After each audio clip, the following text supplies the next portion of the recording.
Depuis hier, la toile camerounaise est secouée par le décès d'une maman et de ses trois enfants. C'est-à-dire, c'est une maman qui a voilà, ôté la vie par empoisonnement à ses trois enfants et qui par la suite s'est mutilée pour faire du mal à son mari. C'est-à-dire que d'après ce qui se dit, hein, il y avait beaucoup de crises dans le couple en rapport avec les tromperies de son mari. Et les dernières infos que j'ai eues, c'est que le monsieur se serait même déplacé pour quitter le pays sans dire à la dame et que c'est une fois à l'aéroport qu'il lui a dit, bon, écoute, de toutes les façons, je voyage, machin. Et la dame en question, voilà. De toutes les façons, je voyage et la dame lui aurait dit, tu ne vas plus jamais faire ça à une autre femme.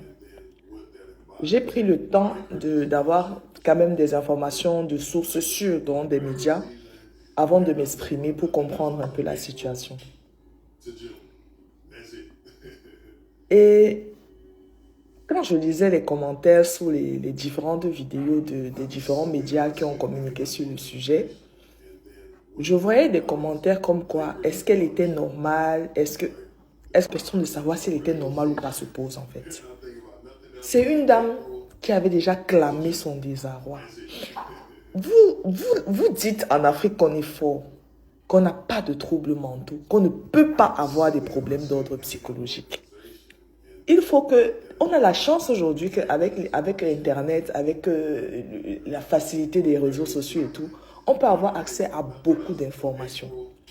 Je vais vous dire, le cas de cette dame-ci, on va peut-être dire que oui, peut-être qu'elle a exagéré, peut-être qu'elle n'aurait pas pu atteindre des enfants. Je vous ai dit que les cas de maladie, de troubles psychologiques, il n'y a pas de symptômes apparents.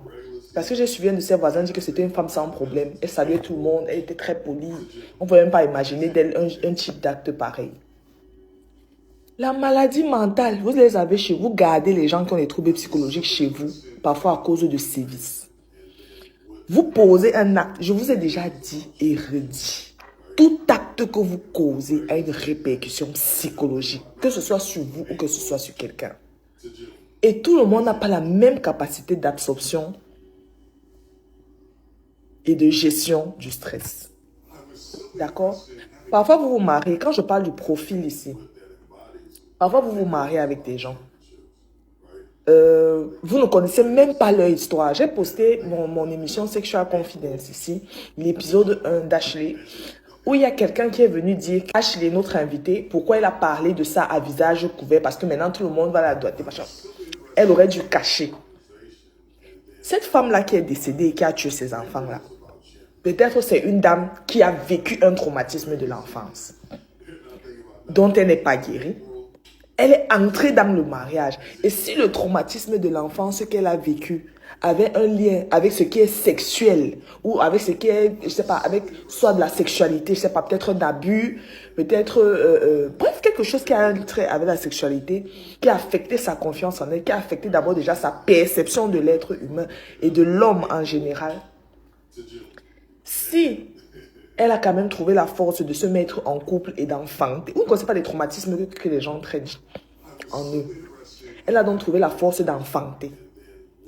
C'est-à-dire que peut-être pour elle, l'enfantement, c'était tellement un gros dépassement de soi, c'est-à-dire un gros effort.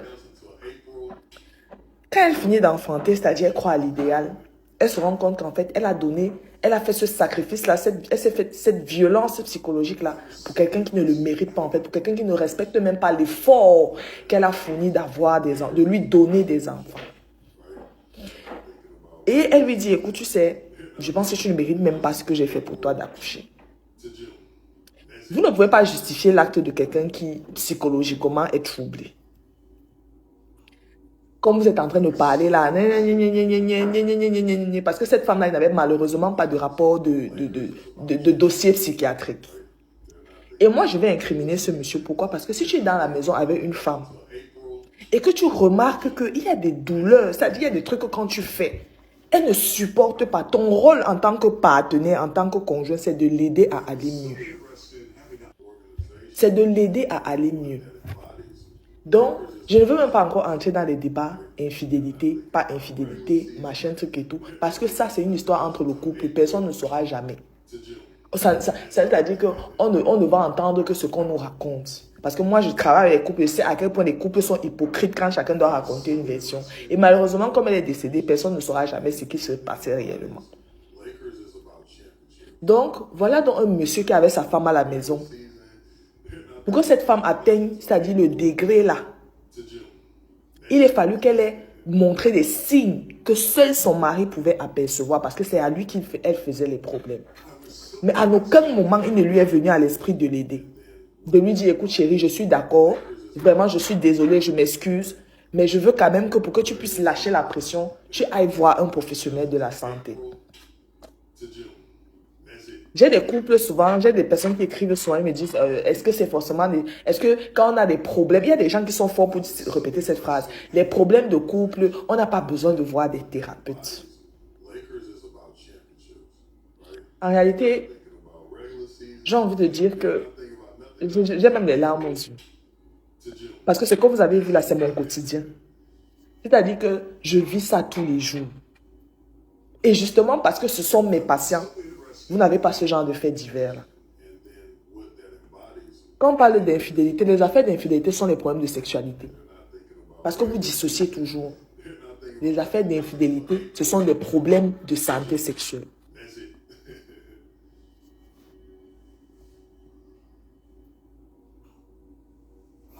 De toutes les façons, je pense que on pleure les morts, mais on sensibilise les vivants. Vous êtes nombreux là dans vos foyers, à qui on a déjà dit arrête, tu me fais mal. Que ce soit un homme comme une femme, parce que ce n'est pas que les femmes qui subissent ce genre de choses. Arrête, tu me fais mal. Moi, j'ai des hommes qui sont cocufiés, que je suis. Quelqu'un t'a dit arrête, tu me fais mal. Arrête, tu me fais mal. Et je vais vous expliquer comment l'esprit humain fonctionne. Ça n'avertit pas.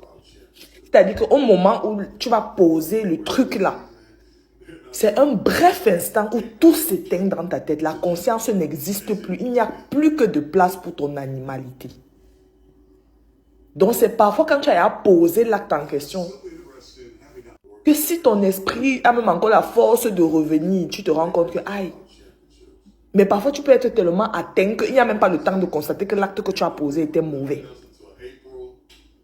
Donc vous qui êtes dans vos domiciles, dans les maisons là, à qui on a dit arrête, tu me fais mal. Arrête, j'ai mal. Arrête, j'ai mal. Cherchez déjà la route de quelqu'un pour vous aider ou pour arranger la situation. Ou bien, comme je dis souvent, si ça ne va pas, distance. C'est-à-dire, créer d'abord un environnement où chacun est d'abord dans son coin.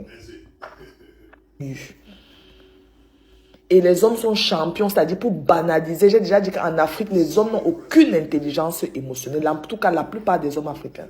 On ne vous élève pas pour avoir une bonne intelligence émotionnelle. Vous n'avez pour la plupart aucune intelligence émotionnelle. Et c'est l'intelligence émotionnelle qui te permet de ressentir la douleur de ta partenaire qui est en face de toi. Donc, éduquez-vous les gars. Ce que je fais sur cette page, ce n'est que de parler d'éducation sexuelle, de santé mentale. C'est-à-dire que, en tout cas, que la terre de leurs ancêtres, à la dame et ses enfants, leur soit légère.